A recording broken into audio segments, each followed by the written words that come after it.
bourgeoisie produces, above all, art zone. Gravediggers.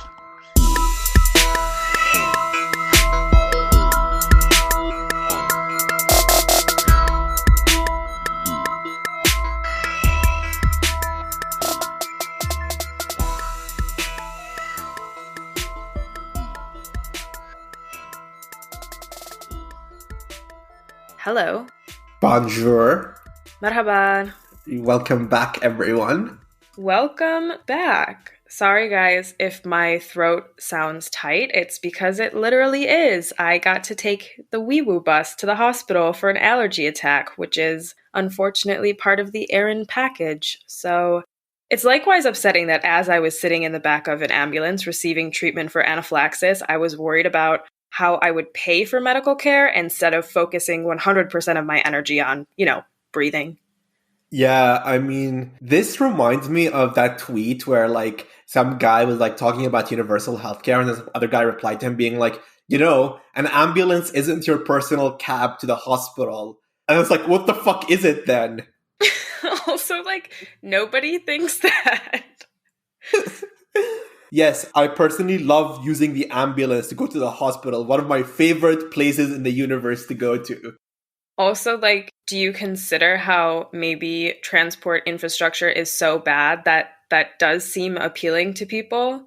Yeah, it's not like people do it for fun. People do it because there's no other choice. But yeah. I just want to make a quick note regarding one of our recent episodes. We mentioned in our coverage of Yemen how US-backed Saudi aggression has caused a humanitarian crisis and constantly threatens the civilian population with starvation and preventable illness. We are at a critical point in what many have termed a genocide. At the time of scripting this episode, young activists in DC have gone on a hunger strike in protest of US support for Saudi Arabia's military torment of the Yemeni people. We just want to lend them our critical support and encourage listeners, especially those in the imperial core, to demand representatives discontinue funding to the Kingdom of Saudi Arabia's military and instead finance food, medicine, and clean water initiatives in Yemen. We just want to support our critical support for our allies in Yemen. And much respect to the people doing that hunger strike.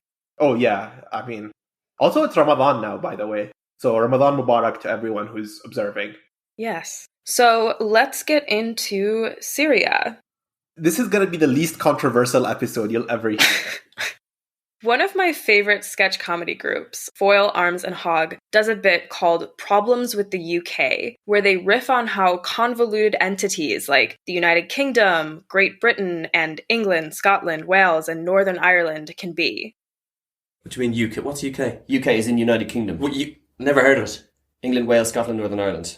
What? No, they're individual countries. Yeah, and they make up the United Kingdom. If you're, say, from one of those countries and you're competing in the Olympics, who do you represent, huh? Team GB. Team what? Team Great Britain. What's Britain? United Kingdom is Great Britain. Oh, they just decided to call it Great, just like Great Ireland or Great Lithuania. So in the World Cup, they're Great Britain. They don't exist in the World Cup. What do you mean they don't exist in the World Cup? They play individually. One person on a team? No, England, Wales, Scotland, Northern Ireland. Why? Well, it's supposed to be unfair if they pooled all the resources. Oh, but it's fair in the Olympics. So in rugby, it's England, Scotland, Northern Ireland, Wales. No, in rugby, Republic of Ireland plays with Northern Ireland as Ireland. I actually don't care. Okay, so if you're a United Kingdomer... No, you can't say that. If you're from the United Kingdom, you're British. If you're not familiar with the aberrant national naming system in the, whatever it calls itself, the UK, it's understandably confusing. Similarly, if you're not acquainted with the myriad of belligerents involved in Syria's now decade-long civil war, it can be tough to follow. For instance, were you aware that the Free Syrian Army and the Turkish-backed Free Syrian Army, also known as the Syrian National Army, are technically different but allied groups? Could you tell the difference between the Ba'athist flag and the Palestinian flag? Trick question, they're identical. This week, we're going to break down who is involved in Syria's civil war, which groups are allied with which, and clear up some common misconceptions or repetitive misinformation about the conflict. A quick disclaimer, we aren't going to name and examine every single splinter group involved in the Syrian civil war. If you'd like to enter a Wikipedia rabbit hole, that's definitely an activity you can spend your time doing.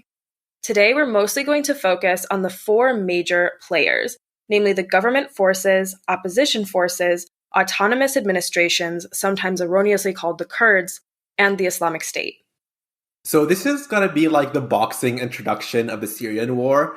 So like fighting out of the red corner, Bashar, the Lion of Damascus, Assad. I'm not going to cheer. Why? I mean, he is not undisputed, the disputed champion of the heavyweight class. Oh dear. We'll begin with the party in Syria's conflict that is easiest to define, the Syrian Arab Republic and its armed forces. Syria is technically called the Syrian Arab Republic. This distinction is minuscule, but when you see people using the abbreviation SAA about Syria, they're typically referring to the Syrian Arab Army, the armed forces of the Syrian Arab Republic. Yeah, so the term Syrian Arab Republic to refer to Syria came about after Syria left what was called the United Arab Republic, which was an attempt to build a federation of Arab states that began and really ended only with Egypt and Syria combining and then failing rather miserably in 1961 and dissolving. Yeah, it was pretty much Egypt controlling Syria and Syria being like, actually, no thanks. Pretty much, yeah. There are 4 main branches of the Syrian armed forces. So there's the Syrian Arab Army, the Syrian Arab Air Force, the Syrian Arab Navy, and the Syrian Arab Air Defense Force. Now, the difference between the Air Force and the Air Defense Force is that the Air Force operates aircraft while the Air Defense Force operates surface-to-air missiles. So essentially, the Air Defense Force would maybe shoot down another aircraft. Yes, like say, for example, Israeli aircraft in the Golan Heights. Precisely. Now, the army, or the ground troops, if you will, holds the vast majority of service members. The total enlistment in the Army and Air Force was 320,000 people in 2011. That's down to 173,000 in 2014 due to casualties, desertions, and draft dodging. Estimates in 2019 put the number at around 141,000, meaning the number of soldiers since 2011 has been more than cut in half. Syria has mandatory conscription for all young men, with exceptions for those who are the only boy in the family to care for their parents. So Amr would be exempt from mandatory service for this reason. Yeah, thank fuck for that, because I really don't think I would do well in a war zone. The mandatory conscription time has decreased in recent years. It dropped from 2.5 to 2 years in 2005, then to 21 months in 2008, and to 1.5 years or 18 months in 2011. Yeah, but that being said, I have heard rumors, and I don't know if this is true or not, so correct me if I'm wrong, but I've heard rumor that Syrian men have been redrafted to replenish depleted numbers. So, like, men who've already served a full term are being called back up again. Well, typically, if you have served in an army, I think most countries say that they can call you back at any time. Yeah, after you serve, from what I understand, you get moved to what is called the reserve. And then, because it's the reserve, they can call you back, I think. And I know people, I know men from Syria who are the only boys in their family who left the country because they were going to be drafted. So maybe since the war, that rule has been basically ignored. Yeah, I suppose once you start losing the people with brothers, your next best bet is single sons. At the time of recording, the Syrian armed forces seem posed to retake most, if not all, of Syria's territory. You will sometimes see supporters of the Syrian government use the hashtag #everyinch to describe how Assad has stated his intention to bring every part of Syria back under government control, basically opposing the Balkanization of Syria. Next, we have the National Defense Forces, or NDF. These are often referred to as pro-government militia. More accurately, the NDF is a part-time volunteer reserve militia consisting of different units across many Syrian provinces. It has incorporated and formalized hundreds of popular committee militias around Syria. Interestingly, Jacob Siegel of the Daily Beast cites Qasem Soleimani as the brain behind the establishment of the NDF in 2012 and 2013. Quote, Soleimani has personally overseen the creation of Assad's National Defense Force, a Basiji-like super militia designed to shore up the regime against an increasingly powerful Sunni-led insurgency. End quote. Now, Basiji, which literally means the mobilization in Persian, refers to one of the 5 forces of the Islamic Revolutionary Guard Corps. Specifically, the Basij is a paramilitary volunteer militia in Iran consisting of mostly local organizations. Yeah, the Basij played an immense role during the Iran-Iraq War, where Basij militias held off Iraqi advances in Khuzestan while being greatly outgunned, which bought time for the Iranian army to mount a counterattack. And they did that by mainly human wave attacks and hand-to-hand fighting, which is brutal. Also, Soleimani's idea for the NDF, like Soleimani himself copied it in Iraq, where he helped organize local Shia militias under the Popular Mobilization Units, the PMU, or in Arabic, the Hashd al-Shabi, during the climax of the fight against ISIS in 2014 to 2016. Don't let the Iran fear-mongering fool you here. Lots of countries have local paramilitary reserves. For instance, from Wikipedia, quote, "The Canadian Rangers are a 5,000-strong subcomponent of the Canadian Armed Forces Reserve that provide a limited military presence in Canada's sparsely settled northern, coastal, and isolated areas where it would not be economically or practically viable to have conventional army units." End quote. So trained local militias ready to serve the government in an event of an uprising or an invasion aren't a unique or revolutionary idea.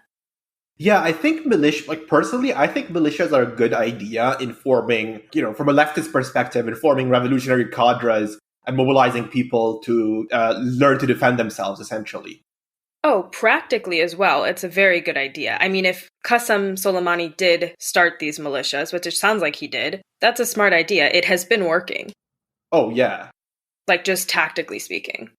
Yeah, even like, I don't mean to say it's a good idea, but like, it's a good idea even like if you're a reactionary, whatever. Depending on your goal, it is a very strategic idea, and it helps achieve your goals quite efficiently.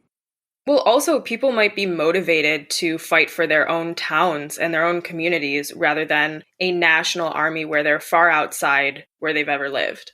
Yeah, I mean, from what I've read about like psychology in war, something like nationalism, like some loyalty to a nation, can get you to the battlefield. But what stops you from fleeing at the first sign of horrifying danger is not, like, for many people, not wanting to embarrass yourselves when you're next to your friends and family, which is what most militias are. You're grouped by friends and by local, this village is its own militia. So your comrades in arms are basically your neighbors and your friends and your families. And, once you're in battle, you really don't want to look like the chicken who ran first. That's a really interesting point that you make. So, volunteers in the NDF receive salaries and military equipment from the Syrian government.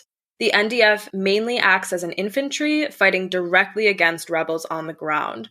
Now, as we just said, many NDF volunteers want to defend their ancient towns, villages, and artifacts from ISIS, which frequently destroys pre-Islamic items and structures. We will get to ISIS, but if you didn't know this, they basically try to blow up everything that was built before Islam was an entity in Syria.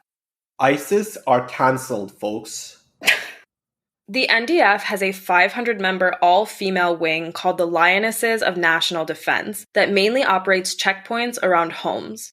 Now, women fighters are undoubtedly rarer than men fighters globally, but still, I think we should avoid casting moral judgments on armies and their goals and tactics simply based on whether there are female fighters among them. For instance, the Israeli occupation force mandates conscription for young women in many but not all cases, but this doesn't make it a feminist operation. I don't know if you remember this, but it was hilarious when Ahad Tamimi was arrested by Israel. And during the trial, not filming, but the streaming or whatever, the airing of the trial, I think they deliberately did this because, they're very aware of public relations. They had a black woman soldier guard Ahad Tamimi during the trial, which is doubly ironic considering the treatment of Ethiopian Jews in Israel, including but not limited to forced sterilization campaigns. Yeah, I mean, I prefer we not get bogged down in a discussion about a feminist theory of war, as Laura Sjoberg has termed such a discourse, but it's definitely worth scrutinizing these concepts on the podcast at a later date. Like, that being said, if you're searching for your thesis or dissertation topic, the Lionesses of National Defense could be a really interesting case study in women soldiering and theories of gender and war. But, like, ISIS has a women's brigade. It doesn't make them feminist. ISIS are no longer cancelled, folks. ISIS are now woke. You heard that here first. Yeah, El Khansa brigades is what they're called. Yeah, which I find hilarious, to be honest with you. So our next sort of subgroup in the Syria category here is the Shabiha, which means ghosts. And these are often thought to be state-sponsored militia members in Syria, but that isn't an entirely accurate characterization. In February of 2012, journalist Nir Rosen referred to the Shabiha as a, quote, vague paramilitary and militia phenomenon, end quote. And I'd really like to emphasize vague in that sentence. Other times you might see the term Shabiha roughly translated to thugs. This phrasing identifies the Shabiha as Alawite gang lords and smugglers who redirected their attention to protest or intimidation, looting, and murder at the commencement of the current conflict in Syria. According to this analysis, Shabiha are typically young Alawite men who act as mercenaries on behalf of the Syrian government, or at least use the conflict as a cover for looting and violence targeted at anti-government protesters. Similarly, some use Shabiha as a near synonym for plainclothes mukhabarat or government intelligence gatherers on the street.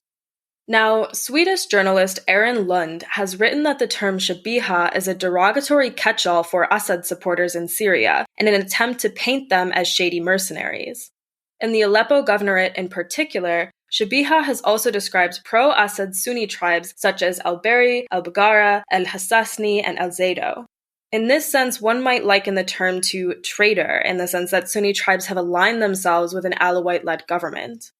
Now, in my opinion, Shabiha is a term better utilized as an analytical tool, who is using it and about whom, rather than a descriptor for a specific government organization or segment of Syrian society.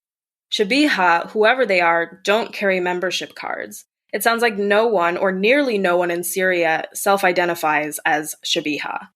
I've seen it most commonly used in reference to like the secret police and mukhabarat, like you said, which I suppose makes sense if they're being called ghosts. But it also reminds me of how in Egypt they use the term baltagiya to refer to thugs who support Mubarak, even though like no one would self-identify as a baltagiya. Right. So now we can move on to Hezbollah. We could spend a whole episode or series simply asking the question, what is Hezbollah? It's a political party, a militant group, and a socio-political force. Depending on who you ask, Hezbollah is either a terrorist organization or a group of freedom fighters defending Lebanon from foreign aggression. On this note, we will discuss Hezbollah more in future episodes as it's bound to come up on the podcast, but for the purposes of this episode, I'll leave it at this. Summarizing Hezbollah, its history, mission, supporter and opposition bases, and impact on Lebanon and the surrounding countries in a sentence or two would be a ridiculous and reductive task. Hezbollah is fighting alongside the Syrian armed forces. Several thousand Hezbollah fighters have fought in Syria, and more have been involved in preventing Syrian rebel activities from spilling over the border into Lebanon. According to Leila Bassam and Tom Perry for Reuters, Hezbollah has been critical in turning the tide of the war toward the Syrian government and defeating ISIS in Syria and Iraq. At the risk of sounding pedantic, Hezbollah is not a force to underestimate. They're a highly skilled and motivated militia who have proven themselves battle-ready in the past. For instance, at the Battle of Bint Jibil in South Lebanon, fewer than 150 Hezbollah soldiers successfully defended the town from 5,000 Israeli fighters, which is absolutely hilarious, by the way. Wah, wah. But yeah, like you said, Hezbollah are no laughing matter. They utterly humiliated Israel in the 2006 war. And unlike popular conceptions of like terrorist groups being these disorganized militias with AK-47s, Hezbollah are highly trained, organized, and disciplined with a clear command structure, and even they have a special operations unit. So their role in Syria has been key, acting as primary infantry for the SAA and clearing rebel holdouts. There are also a few different militias of exiled Palestinians allied with Hezbollah and the Syrian armed forces. These are, in no particular order, the Popular Front for the Liberation of Palestine, General Command, or PFLP-GC, not to be confused with the PFLP or DFLP for that matter, Quwat al-Jalil, the Galilee Forces, al-Sa'aka, literally lightning or thunderbolt, though nobody would translate it that way, they'd just call it al-Sa'aka, Liwa al-Quds, the Jerusalem Brigade, and the Palestinian Liberation Army, Jaysh al-Tahrir al-Falastini. Crucially, many of these groups, for example, Quwat al-Jalil, al-Sa'aka, and Liwa al-Quds, formed in Syria as allied forces to the Syrian Arab Army. They're not pre-existing militias like Hezbollah. Now we can move on to discussing Iran. Iranian support for the Syrian armed forces mostly comes in the form of logistical, technical, and financial support, plus some training and combat troops. According to the Middle East Monitor, over 2,300 members of the Iranian Revolutionary Guard Corps have been killed in the fighting. As we mentioned previously, General Qasem Soleimani was involved in setting up the National Defense Forces in Syria, allegedly modeled on the Iranian Basij. Geopolitically speaking, it makes sense for Iran to support the Syrian government against threats to its power, as Syria has been allied with Iran since the 1979 Iranian Revolution and constitutes a buffer between Iran and its regional rival, Saudi Arabia. But as we mentioned in the last episode, we don't want to fall into the trap of this sort of remissive Sunni versus Shia Middle East Cold War narrative. Especially as a territory in eastern Syria and northern Iraq fell to ISIS, Iran had its own stability and defense in mind in assisting those troops fighting against the Islamic State. I mean, it's very much Iran's strategic interest to maintain the Assad government, considering the alternative, realistically speaking, is either complete chaos or a Salafist client state of Saudi Arabia, which I find hilarious because Saudi Arabia's biggest claim is that Iran shouldn't intervene in Middle Eastern affairs, which is dumb because, Iran is in the Middle East. True. And also, Saudi Arabia is committing a genocide in Yemen. Shut the fuck up. Pretty much, yeah. Additionally, some Iranian-backed militias made up of Shia from Afghanistan and Pakistan have fought along the side of the Syrian government, such as Liwa Fatemiyun, though I've been unable to verify the exact number of troops and their activities. To echo Erin, I don't want to fall into the whole Sunni-Shia ancient rivalry that continues to the present-day narrative, that, DC think tanks will pay someone like Thomas Friedman 7 figures to echo. But the proliferation of sectarian Salafist groups among the rebels did pose an existential threat to Alawites in Syria. I mean, the common slogan was Christians to Beirut, Alawites to the grave. So in that sense, Iran mobilized various Shia militias composed of Afghani and Pakistani Shia in response to that rhetoric. But that being said, Iran pays and equips these militias, so they're semi-professional in a way that picking up a bunch of villagers and throwing them in the war isn't. Finally, Russia has also assisted the Syrian government since 2015, primarily in the form of airstrikes. As the rebels and Islamic State gained territory in 2015, namely Idlib and Palmyra respectively, it appeared to many observers as though the Syrian government were in retreat. But Russian airstrikes on behalf of the Syrian government, essentially acting as the country's air force, pivoted the conflict in favor of the Assad-led state.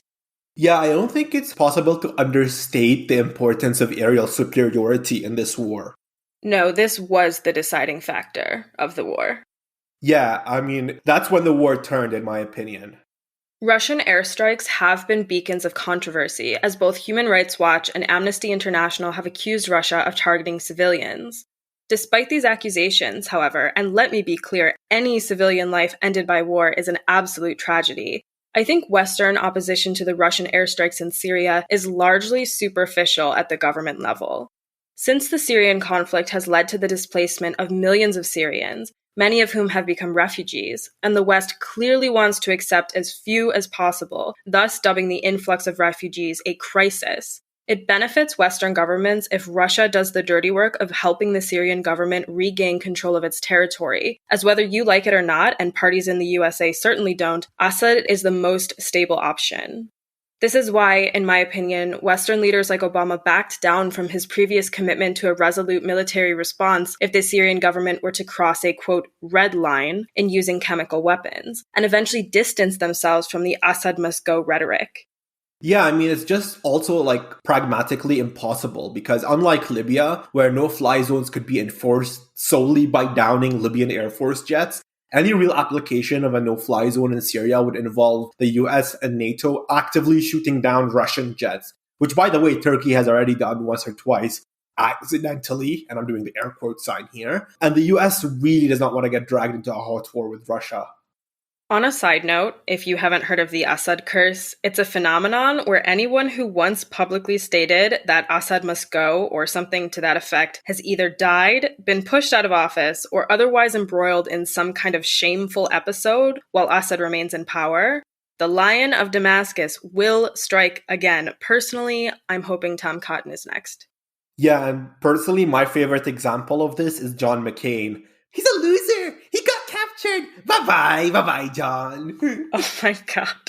Stop. We can now start to examine the Syrian rebels, or opposition to the Assad-led Syrian government. In some regards, this is more difficult to summarize than the Syrian Arab Republic because there was a point at which opposition to Assad and the government in the general sense, like opposing policies and perhaps wanting Assad to step down as a leader, transformed to indicate opposition in a civil war sense. Now, I personally know people who oppose the Syrian government in the former meaning of that phrase. They and their loved ones have been let down for decades by the government and its increasing neoliberal policies. And I don't want to erase all of these people and their demands for bread, freedom, and human dignity by simply painting the broad opposition as one unified and, God forbid, Salafist bloc. And it's important to remember that unlike Mubarak in Egypt, for example, Bashar al-Assad wasn't completely unpopular in his country when the 2011 protests broke out. Yes, many Syrians were suffering under the economic and political policies of the Assad government, such as the privatization of farmland. But the few concessions that the government did make in March of 2011 didn't address these core issues. Instead, Assad made a few aimless policy amendments while reacting to protests with military force on the ground. These might seem like contradictory actions, but they can be explained quite plainly in a realpolitik sense. It's unwise to make serious concessions from a position of weakness. Perhaps Assad was betting that due to some holdouts in the country who viewed his government quite favorably, these military crackdowns wouldn't have the same effect they did in places like Tunisia and Egypt, that is, galvanizing the protesters into further actions.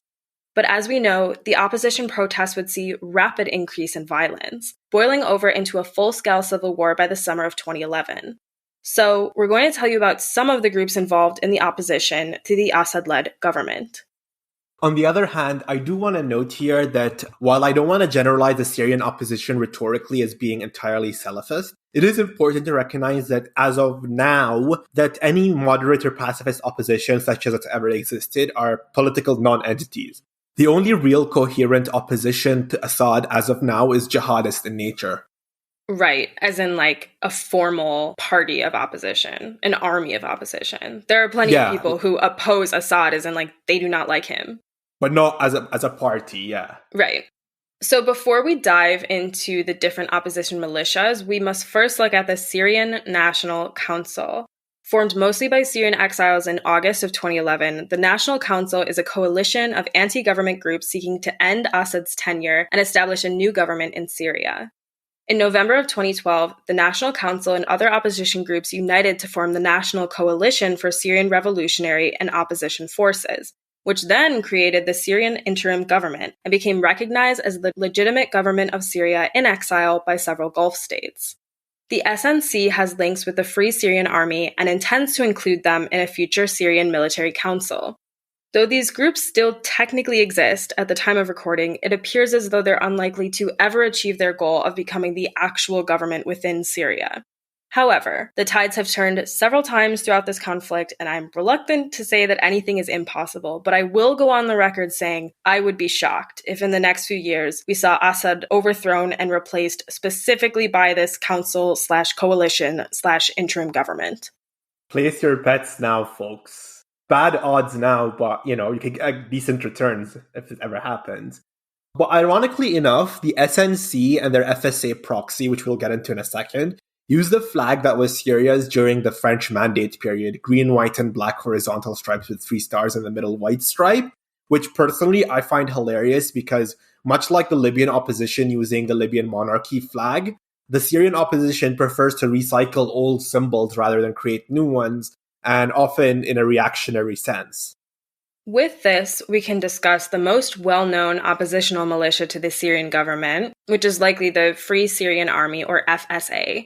Now, as Amr just said, you've likely seen their flag. It has 3 horizontal stripes, green, white, and black from top to bottom, and 3 stars within the white stripe, distinguishing it from the Syrian government's flag, which only has 2 stars. Although headquartered in Turkey in 2011 upon its formation, the FSA moved its headquarters to northern Syria in 2012. As the war went on, however, many opposition militia would operate under the banner of the Free Syrian Army, and it was difficult for any central command to rein these splinter groups in. The FSA was primarily founded by a group of defecting Syrian army officers, but has since amassed a range of trained ex-soldiers, though its strategies have largely focused on guerrilla tactics. The FSA claims to have a secular mission, overthrowing Bashar al-Assad and replacing his government with a new one. But detractors have accused the group of having close ties to other Islamist militias, such as al-Nusra Front. Yeah, for example, one of the FSA members, if you will, was the Nuruddin Zinki Brigade, which is the group that you might know or recognize as most famous for beheading a young Palestinian boy on live camera. And they operated openly under the FSA banner for a while. In April of 2013, the United States transferred $123 million in quote-unquote non-lethal aid to the Syrian rebels. But critics of the opposition noted that foreign support often found its way to jihadist groups in the country. In 2015, Robert Fisk published a piece for The Independent titled, quote, "Syria's moderates have disappeared, and there are no good guys," end quote, suggesting that members of what had once been the FSA had themselves defected to more right-wing factions, such as al-Nusra Front and ISIS. In December of 2017, the Free Syrian Army re-emerged with increased support from Turkey, thus earning the new moniker the Turkish-backed Free Syrian Army. Officially, the group is called the Syrian National Army, which admittedly makes this episode very confusing. These fighters were trained and equipped by Turkey to maintain control of Turkish-occupied areas in northern Syria, but also established a presence in Idlib during 2019. The Turkish-backed FSA/SNA also opposes the Syrian Democratic Forces, a coalition mainly led by the People's Protection Units, or YPG, which is largely composed of Kurdish fighters. Turkey has long considered Kurdish activists and separatists to be terrorists, and has inarguably used the conflict in Syria as a means to crack down on what it sees as Kurdish opposition in Turkey and near its border.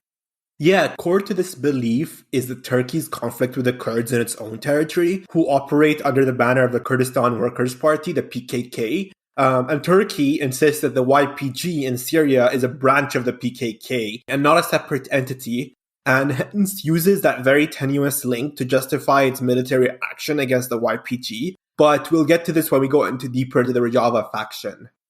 The SNA currently controls the Afrin area and other Syrian towns on the Turkish border.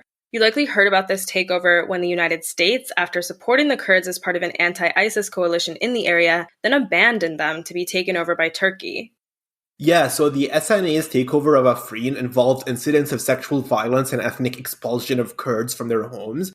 By all accounts, genocide, but because it's done by NATO ally Turkey instead of, say, China, the NYT and, the Washington Post and all the others are pretty much, dead silent about it. Right. The SNA also operates a police force called the Free Police, which is backed by Turkey because the SNA is, again, the Turkish-backed FSA.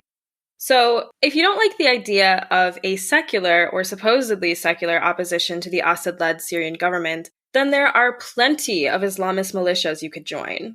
One of the better-known Sunni opposition groups is the Syrian Salvation Government, or SSG, led in part by defectors from the Free Syrian Army, such as Riyad al-Assad, not to be confused with the Assad family. They are different names in Arabic. Yeah, Assad in Arabic means lion, Asad in Arabic means the happy one. Big difference. And I think Assad, like Assad as in lion, is a lot cooler. Yeah, so Bashar al-Assad, it is pronounced al-Assad in Arabic, but like every Western media person says Assad, and then I catch myself saying it, and I'm like, oh no, that's wrong. Yeah, I feel do it bad. Too. It's really annoying, yeah. It's Assad, yeah. Yeah. The Syrian interim government, which we discussed before, sees the Syrian Salvation Government as illegitimate, and the Syrian government in Damascus obviously sees both these groups as illegitimate. This reminds me of that groundskeeper Willie bit in The Simpsons where it's like, Salafists and Baathists are natural enemies, like Salafists and Kurds, or Salafists and Islamists, or Salafists and other Salafists. The SSG has a similar flag to the Syrian government and Free Syrian Army, except they've replaced all the stars with a red shahada. The military arm of the SSG is called Hayat Tahrir al-Sham, or the Organization for the Liberation of the Levant. Sham means the Levant, or sometimes Greater Syria in Arabic.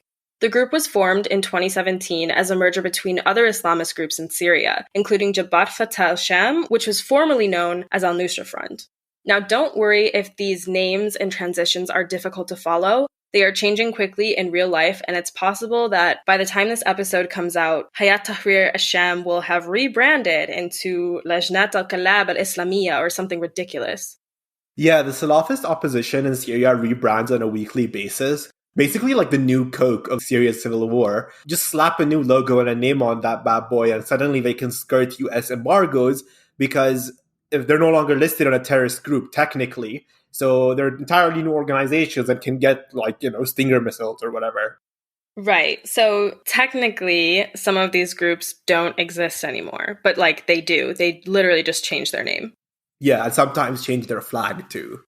This leads us to other Salafist groups fighting against the Assad government under the banner of the Syrian opposition. And I put that in scare quotes because, again, not every person with grievances with the Syrian government supports these jihadist militias.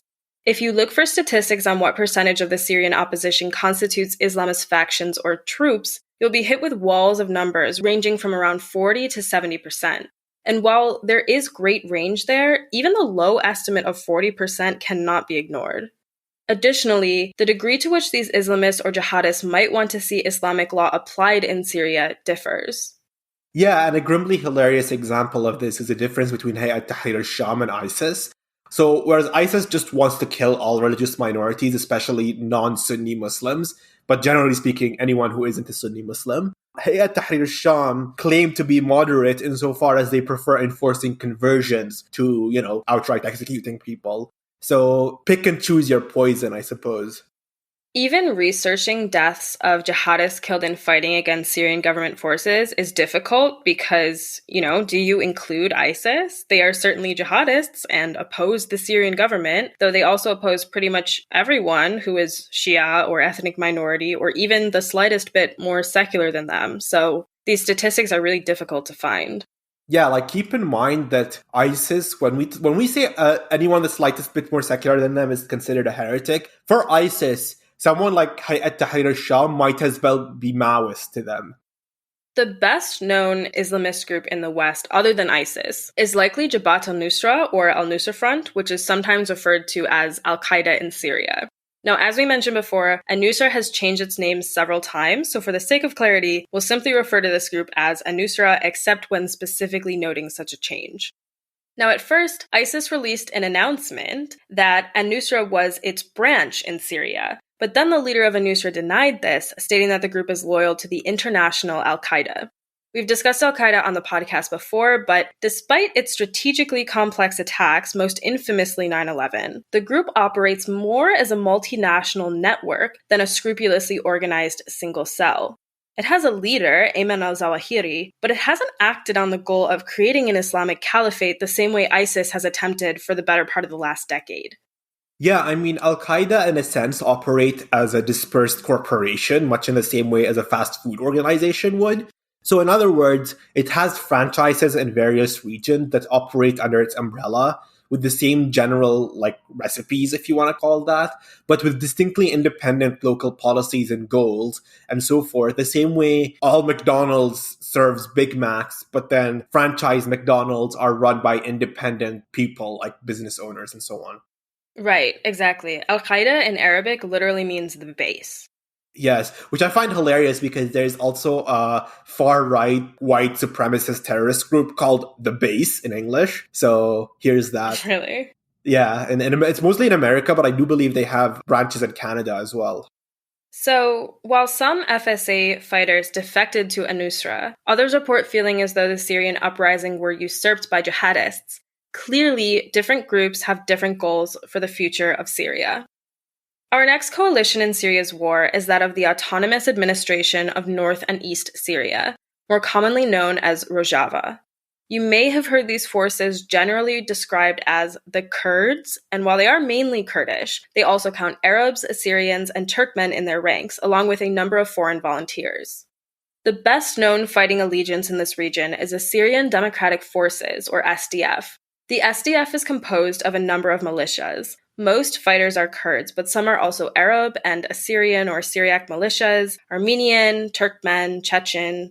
The SDF is militarily led by the People's Protection Units, or YPG, its Kurdish acronym.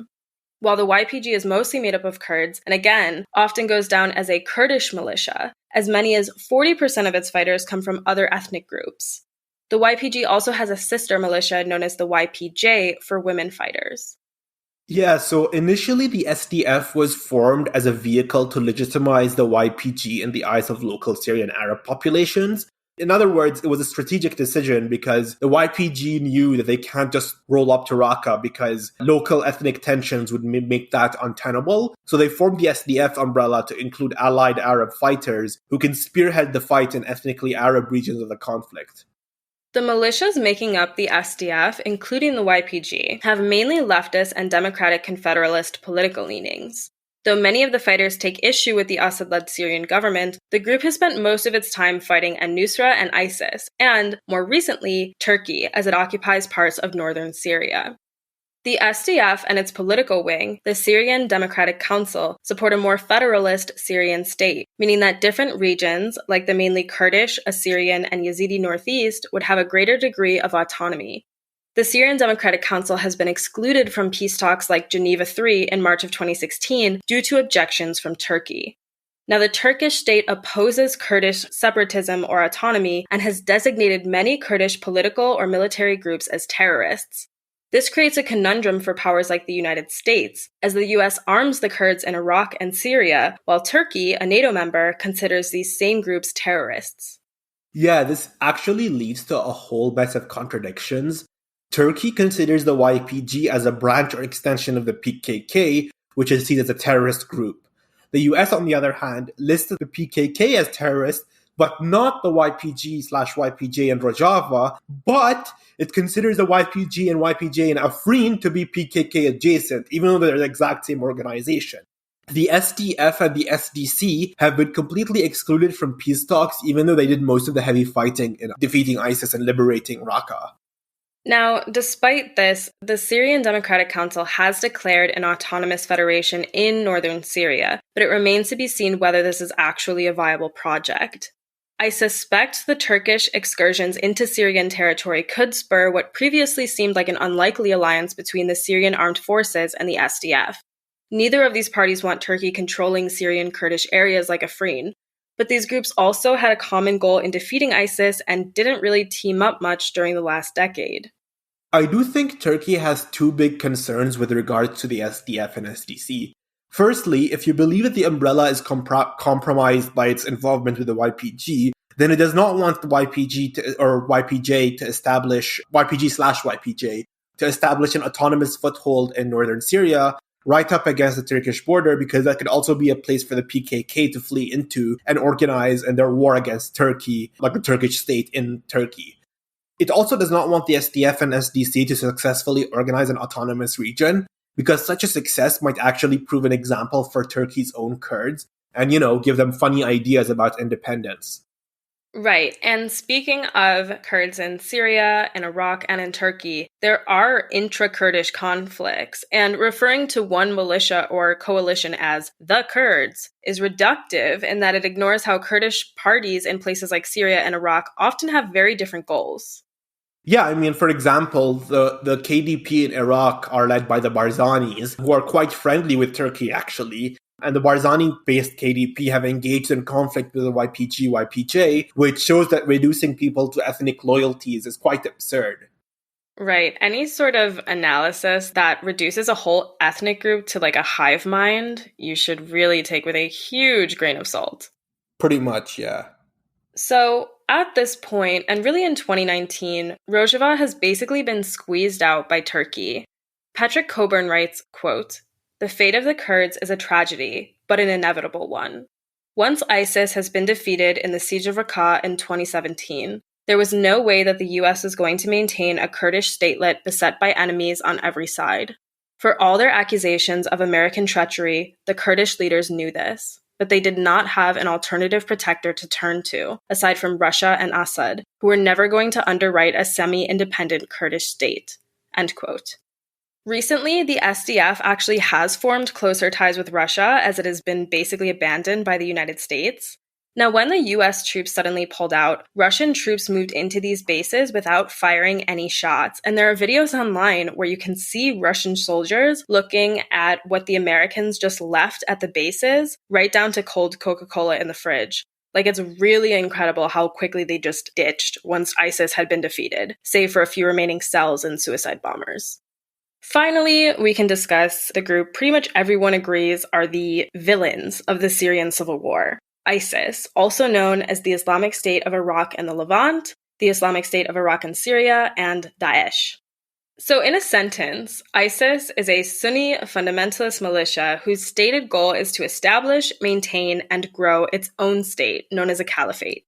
Though it originated in 1999, ISIS really came to the world's attention when it began seizing territory in Syria and Iraq and proclaimed itself a caliphate in 2014. ISIS operates in other countries too, but since this episode is about the conflict in Syria, we're mostly going to focus our attention there. By 2015, ISIS operated a territory about the size of Britain in Syria and Iraq.